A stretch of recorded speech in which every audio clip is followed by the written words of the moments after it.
Salut, c'est Anne-Gaëlle Huon. Je suis en studio pour enregistrer le livre audio avec Audiolib du Bonheur n'a pas de ride. Quand la voiture avait pris la direction inverse de celle attendue, Paulette avait compris qu'elle avait été victime d'un énorme malentendu, d'un abominable et terrifiant malentendu. Elle avait commis une erreur impardonnable, elle avait sous-estimé l'ennemi. Alors le Bonheur n'a pas de ride, c'est l'histoire de Paulette, 85 ans, et un sale caractère, qui se retrouve bien malgré elle pensionnaire d'une auberge perdue à la campagne.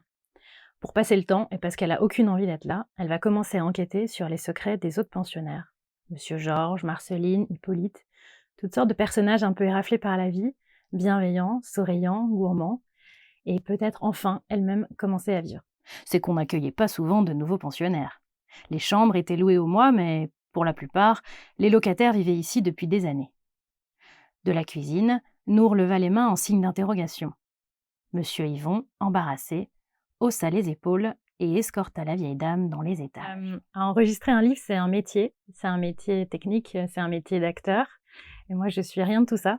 Donc il y a une part d'improvisation et de spontanéité qui, je trouve, quand même colle bien au roman.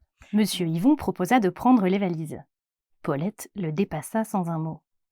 Les bras chargés, il suivit la vieille dame dans la salle de restaurant et lui indiqua l'escalier. Ce qui est difficile quand on lit un livre comme ça, c'est de permettre au lecteur qui n'a pas l'image de se figurer qui parle.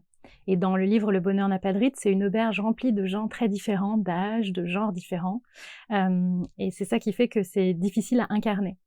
Et c'est autant difficile qu'amusant, parce qu'il faut en amont travailler des voix pour que chaque personnage soit vraiment reconnaissable. Alors, Hippolyte, c'est pour aujourd'hui ou pour demain ? Demanda monsieur Yvon. Hippolyte sursauta. À monsieur Georges, le colonel Moutarde, dans le grand salon avec le chandelier. Rien de tout ça, répondit monsieur Georges, un sourire au coin des lèvres. Tiens donc, lança Marceline en griffonnant quelques signes cabalistiques sur son papier. J'aime bien l'idée que le livre soit lu tel qu'il est écrit dans ma tête. C'est-à-dire que quand on écrit, on a une petite voix qui nous souffle un peu les dialogues des personnages et l'histoire. Et je trouvais ça sympa de le restituer comme tel aux gens qui aiment écouter des livres.